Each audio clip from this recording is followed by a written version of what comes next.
لیکن سب سے بڑی بات یہ اس میں کہ ڈیڈ باڈیز کو بھی حکومت نے کنفسکیٹ کیا تھا اور زخمیوں کو بھی، اور یہ کہا تھا ان کے لواحقین کو کہ ہر مرے ہوئے بندے پر جتنے کارتوس ہمارے خرچ ہوئے اس کے پیسے آپ نے دینے ہیں تو تب آپ لاش لے جا سکتے ہیں، ورنہ آپ لاش نہیں لے جا سکتے. اور جو زخمی تھے تو ان پر زیادہ جرمانہ رکھا کہ آپ کے علاج پر بھی جو پیسے خرچ ہوئے کیا وہ آپ نے پے کرنے تو تب آپ جا سکتے ہیں. تو لوگوں نے یقین کر کے لوگوں نے چندہ کر کے اپنے لواحقین کے ڈیڈ باڈیز ان سے ریٹریو کی، پیسے دے کے، تاکہ ان کو دفنایا جائے. تو ان میں سے بہت سارے لوگ یہ بگدڑ جب مچ گئی تو کہتے ہیں نزدیک جو ہے وہ دریا تھا، پانی اس میں لوگ جو ہے اسی کے اندر بھی جو ہے وہ لوگوں کو وہ مارتے رہے. اور پھر دیکھیں اسمبلی کے اندر کئی خان اوپنلی کہتے ہیں کہ جی ہم اوروں کو بھی مارتے لیکن اگر کارتوس ختم نہ ہو.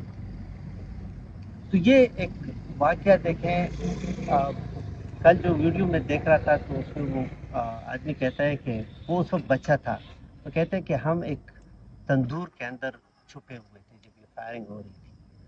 کہتے ہیں کہ تندور سے جب ہم نکلے تو ایک نوجوان گٹلی تھی، تو کہتے ہیں کہ اس گٹلی کو جب ہم نے کھولا تو اس میں پراٹھے اور انڈے تھے. وہ ثوابی سے آیا تھا، اس میں ثوابی کے بہت سارے لوگ مرے تھے کیونکہ ثوابی سے مین ان کا وہ آیا تھا. تو یعنی وہ اپنے ساتھ یہ چیزیں لے کے ادھر آئے تھے، کوئی اسلحہ وہ وغیرہ نہیں. بہرحال یہ اتنا بڑا واقعہ ہوا، اس کی کوئی انکوائری نہیں ہوئی آج تک، اور اس کو آج تک اکنالج بھی نہیں کیا گیا. ٹھیک ہے نا. تو یہ تو مختصراً اس کا وہ بیک گراؤنڈ تھا. اب یہ کس کانٹیکس میں ہوا، اس کانٹیکس کو اگر ہم انڈرسٹینڈ کر دیں تو پھر ہمارے لیے یہ انڈرسٹینڈیبل ہو جائے گا کہ پاکستانی حکومت نے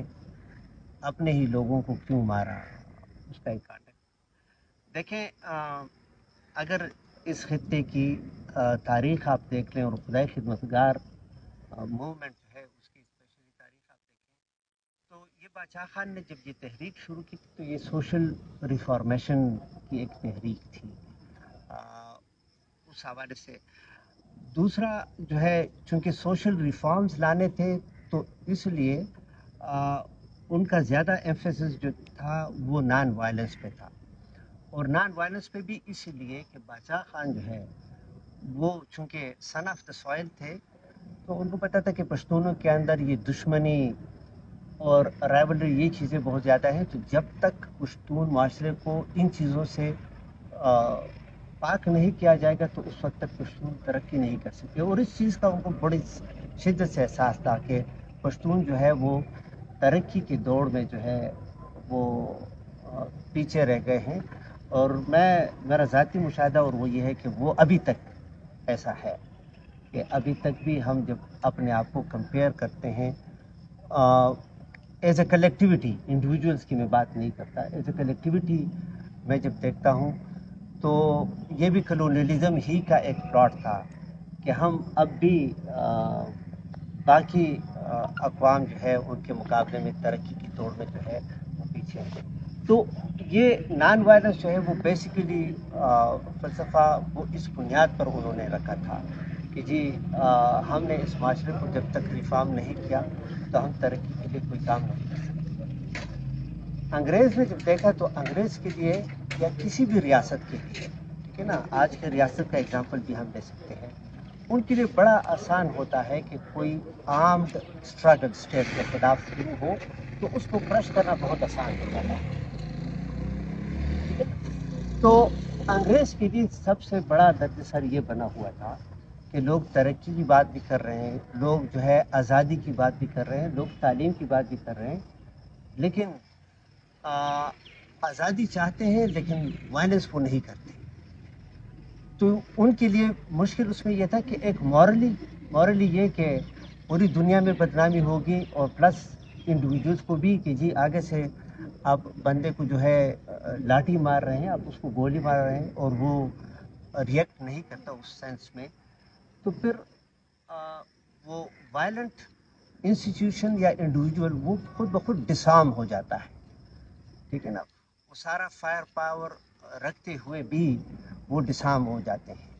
ابھی دیکھیں نا ہمارے ہاں آج کے دور میں دیکھیں بلوچستان میں دیکھیں ڈاکٹر مہرنگ بلوچ کا موومنٹ، وہ ریاست کے لیے ایک بہت بڑا مسئلہ اس لیے ہے کیونکہ اسٹیٹ کے لیے بی ایل اے کوئی اتنا بڑا مسئلہ نہیں ہے، کیونکہ بی ایل اے والے جو ہے وہ وائلنس کرتے ہیں، تو اسٹیٹ کو ایک تو یہ ہے کہ ایک بہانہ مل جاتا ہے کہ لوگوں کو مار دیں، علاقے کو قبضے کر دیں، اور علاقوں میں جو ہے ترقی کی کام روک دیں کہ جی پہلے ہم نے کنٹرول کو حاصل کرنا ہے۔ تو اس لیے بہت کوشش کی گئی ریسنٹلی اس کو بھی کہ کسی طریقے سے ان کو بھی وائلنٹ بنا دیا جائے، گوادر میں ان پر فائرنگ کی گئی۔ اس سے پہلے پی ٹی ایم کی مثال ہمارے پاس موجود ہے کہ پی ٹی ایم وہی خدای خدمتگار موومنٹ کی ایک تسلسل ہے۔ ریاست نے مسلسل کوشش کی کہ ان کو پرووک کر کے وائلنس کی طرف ان کو دھکیل دیا جائے، تو پھر بہت آسان ہو جائے گا ان کو کرش کرنا، کیونکہ ریاست سے زیادہ فائر پاور انڈیویجولز اور گروپ کے پاس کبھی نہیں، ٹھیک ہے نا۔ تو اس لیے ریاست کے لیے کسی وائلنٹ گروپ کو یا گروہ کو جو ہے کچلنا وہ بڑا آسان ہوتا ہے۔ تو اس لیے بادشاہ خان کا یہ والا فلسفہ جو ہے وہ انگریزوں کے لیے ایک بہت بڑا درد سر بنا ہوا تھا۔ ایک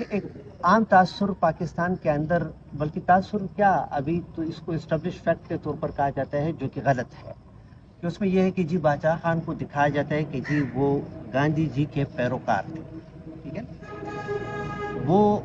ہمکار تھے گاندھی جی کے، لیکن بادشاہ خان نے جو اپنی موومنٹ شروع کی اس نے گاندھی کا نام بھی نہیں سنا تھا،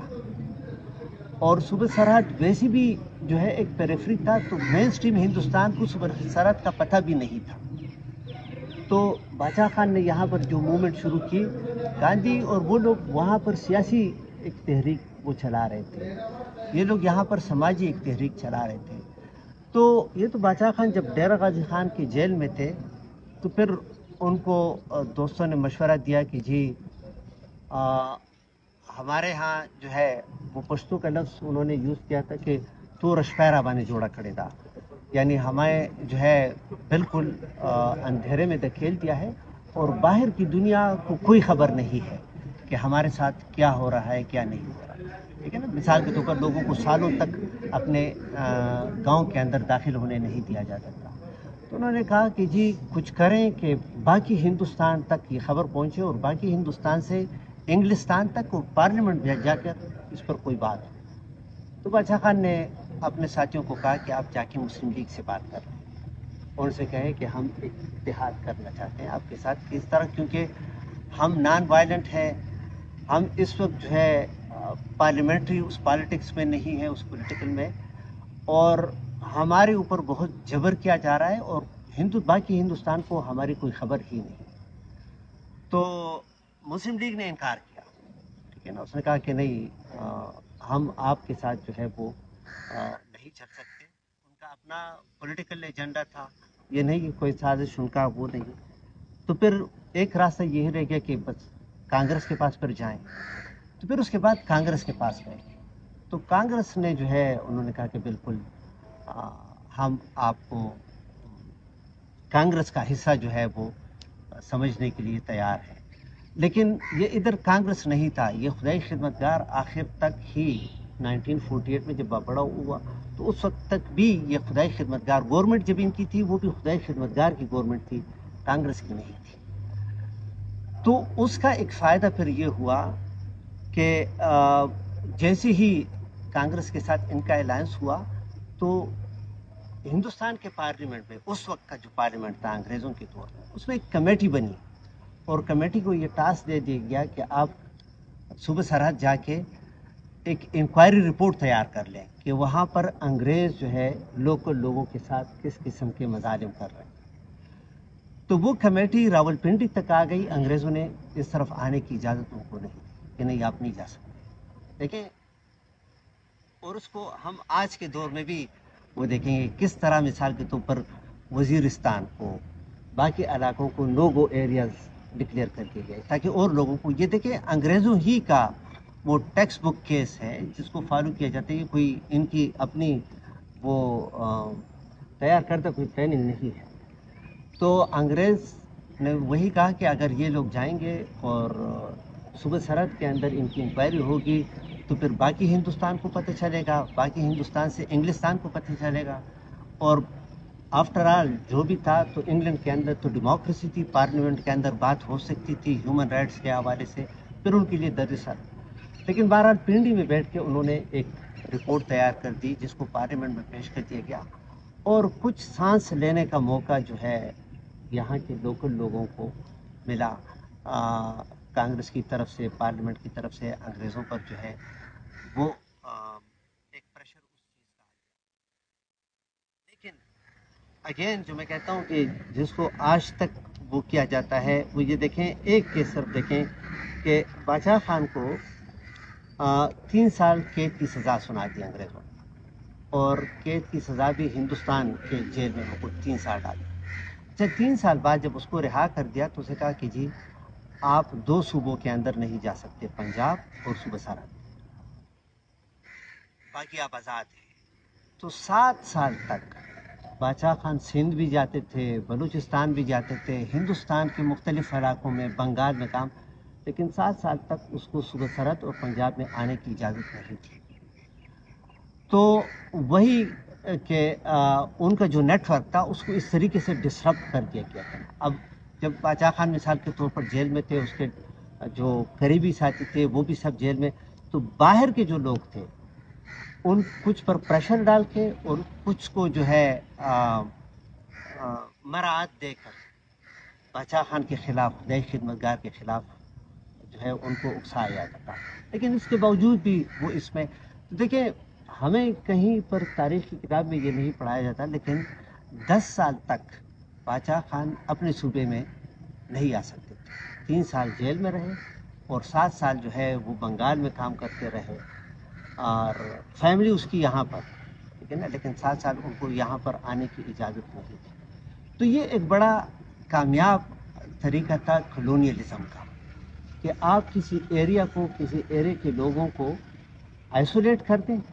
اور پھر اس کے اندر بے شک آپ کسی بھی قسم کا جبر, ظلم اور کوئی بھی کام کرتے رہے ہوں تو باہر کی دنیا کو خبر نہیں ہوگی, تو آپ پر کوئی پریشر اس کا نہیں بنے گا. اور یہ آج بھی دیکھیں ابھی میں اخبار دیکھ رہا تھا, آپ کوئی بھی کسی بھی طرح اخبار آپ اٹھا کے دیکھ لیں, چاہے خبر شیراز کی ہو, چاہے خبر جو ہے وہ وزیرستان کی ہو, جہاں کی بھی ہو, ہر اخبار کا ایک ہی سورس ہوتا ہے, اور وہ سورس ہوتا ہے ISPR. ٹھیک ہے نا, کہ ISPR نے کہا کہ جی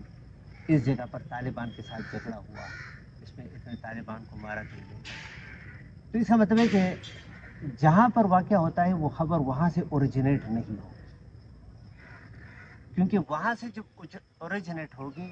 تو اس میں کچھ لوکل وائسز بھی پھر شامل ہوں گی, اور وہ لوکل وائسز جو ہے ان کو باہر رکھنا ہے ہر سو. تو اس لیے واقعہ اس جگہ پر ہو, لیکن اس کا نیریٹیو, اس کی خبر جو ہے وہ راولپنڈی میں بنے. تو یہ کلونین دور ہی کا ایک, پھر اس کے بعد جو ہے بادشاہ خان کے ساتھ یہی بھی کیا گیا کہ جی فاٹا جسے کہا جاتا تھا, فاٹا کے اندر اس کو جانے کی کوئی اجازت نہیں. اور یہی وجہ ہے کہ فاٹا کے ایریا میں شروع کے دنوں کے علاوہ ہم کوئی نیشنلسٹ پولیٹیکل موومنٹ وہ نہیں دیکھتے, کیونکہ ان کو جب تک جو ہے اس کو مرج نہیں کیا گیا تھا تو وہاں پر کسی پولیٹیکل ایکٹیویٹی کی کوئی وہ ضرورت نہیں تھی. حالانکہ ہنسنے کی بات یہ کہ ایک پولیٹیکل ایجنٹ کنٹرول کرتا تھا علاقے کو, لیکن وہ کہتے ہیں کہ پالیٹکس ادھر وہ نہیں ہوگی. تو پھر جب پاکستان بننے کا پلان, جب کیبنٹ مشن پلان مثال کے طور پر جب ختم ہوا, تو اس میں ایک فیصلہ کیا گیا تھا کہ کیبنٹ مشن پلان کے اندر, میں وہ کانٹیکس میں یہ ڈالنے کی کوشش کر رہا ہوں. تو اس میں ایک بات جو بڑی اچھی ہوئی تھی, جس میں سب ایگری تھے, کہ پورے ہندوستان کو 3 حصوں میں تقسیم کر دیا گیا تھا. اس میں ABC سیکشنز کے حوالے سے, یہ نہیں کہ اس میں اے سیکشن میں وہ والے علاقے کی جو مسلم میجارٹی ہو، بی والے وہ جو ہندو میجارٹی ایریاز ہوں، اور سی وہ والے ایریاز کہ جس میں رولرز جو ہے وہ مسلمان ہوں۔ اور انہوں نے کہا کہ ہم جو بھی انگریز جب نکلے گا تو یہاں پر تقسیم کی جب بات ہوگی تو وہ اس بنیاد پر ہوگی۔ لیکن اگین جب نہرو پرائم منسٹر الیکٹ ہو گیا تو نہرو نے ایک انٹرویو میں کہا کہ جی ضروری نہیں کہ ہم اس پر عمل درآمد کرتے، اور باچا خان کو بڑا شوق ہوا یہ سن کے کہ نہرو نے جو ہے یہ تو ہمارے ساتھ دھوکہ کیا۔ تو گاندھی کے پاس چلے گئے، گاندھی نے بھی پھر نہرو کو کہا کہ جی ایسا نہیں، لیکن بہرحال کانگریس وہ اس طرف چلی گئی۔ تو باچا خان نے پھر اسے کہا کہ آپ نے تو ہمارے ساتھ ایسا کیا کہ ہمیں بھیڑیوں کے سامنے آپ نے ڈال دیا، ٹھیک ہے، مسلم لیگ کی طرف اس نے کہا کہ آپ نے تو تقسیم کی بات نہیں کی تھی، ہم نے تو یہ کہا تھا کہ انگریز کو نکال کے اس خطے کو آزاد کرانا ہے اور پھر اس کے بعد آپس میں بیٹھ کے کوئی حل وہ نکالنا چاہے۔ تو اب اس میں دیکھیں کلونیلزم کے ٹیکنالوجی کو اور ان کے ٹیکنیکس کو دیکھیں۔ انگریزوں نے فیصلہ کیا کہ جی چونکہ یہاں پر حکومت خدائی خدمتگار کی ہے، ٹھیک ہے نا، جو کانگریس کا اعلان ہے، تو اس لیے ہم یہاں پر لوگوں سے پوچھیں گے کہ وہ ہندوستان کے ساتھ الحاق چاہتے ہیں یا پاکستان کے ساتھ۔ تو باچا خان نے آگے سے کہا کہ یہ تو پاگل پن ہے، آپ کیا کہہ رہے ہیں، ہم ہندوستان کے ساتھ کس طرح الحاق کر سکتے ہیں، ہم تو ہندوستان کے ساتھ ہماری کوئی سرحد نہیں لگے گی جب ہندوستان بنے گا، تو ہم تو ہندوستان کی اس لیے ریفرینڈم کرنے کی کوئی ضرورت نہیں ہے۔ تو وہ پھر بھی بس ضد تھے کہ نہیں ریفرینڈم ہم نے یہاں پر، اور مسلم لیگ بھی کہتے تھے کہ ہم نے ریفرینڈم لازماً یہاں پر۔ پھر باچا خان اس نے جرگہ بلایا لوگوں کا، اور جرگے میں بھی کہا کہ یہ ریفرینڈم کی کوئی ضرورت نہیں ہے، ہم پاکستان ہی کا حصہ بنیں گے، ہندوستان کا حصہ ہم بن نہیں سکتے، لیکن اگر آپ خواہ ریفرینڈم کرنا چاہتے ہیں تو پھر اس میں ایک تیسرا آپشن بھی تو ہمیں دے دیں، اور تیسرا آپشن یہ کہ آپ جو ہے ہندوستان پاکستان دونوں کے ساتھ ملنا نہیں چاہتے، آپ کوئی اور آپ کرتے ہیں۔ دونوں نے کہا نہیں تیسرا اس میں نہیں ہو سکتا، اس نے کہا تیسرا نہیں ہو سکتا تو ان دو باتوں پر ریفرینڈم کی کوئی ضرورت نہیں ہے، انہوں نے بائیکاٹ کر دیا۔ لیکن اس کے باوجود انہوں نے ریفرینڈم کے نام پر ایک ایکسرسائز انہوں نے کر دیا۔ اب اچھا وہ کیوں کرنا چاہتے تھے یہ بات، ٹھیک ہے نا، اور اس کی مثالیں آپ کو آج کے دور میں بھی ملیں گی۔ اگر یہاں پر ریفرینڈم نہ کیا جاتا تو مسلم لیگ جو ہے یا مین لینڈ پاکستان جو ہے، ان کی دل میں ہمیشہ کے لیے یہ خلش ہوتا کہ یہ وہ لوگ ہیں کہ جو مسلم لیگ کا حصہ نہیں تھے اور یہ آزاد ہو گئے۔ اور دوسری بات یہ کہ انہوں نے کہا کہ اگر یہاں پر ہم ریفرینڈم کرا کے خیبر یہ خدائی خدمتگار موومنٹ کو اگر ہم ڈی لیجیٹمائز نہ کریں تو پھر پولیٹیکلی ان کو کاؤنٹر کرنا بہت مشکل ہو جاتا ہے۔ تو اس لیے ہر صورت میں ریفرینڈم کے نام پر ایک ایکسرسائز ہو جس سے یہ تاثر باقی پاکستان کو بھی ملے گا اور لوکل لوگوں کے ذہنوں میں بھی یہ ہوگا کہ جی ہم نے تو خدائی خدمتگار کو ریجیکٹ کرتے ہوئے پاکستان کے ساتھ الحاق کر دیا۔ اس لیے بہت ضروری تھا کہ یہ ریفرینڈم ہر صورت میں ہو، اور باچا خان اور اس کے ساتھیوں ان کو پتا تھا کہ اس لیے آج بھی مثال کے طور پر دکھایا جاتا ہے کہ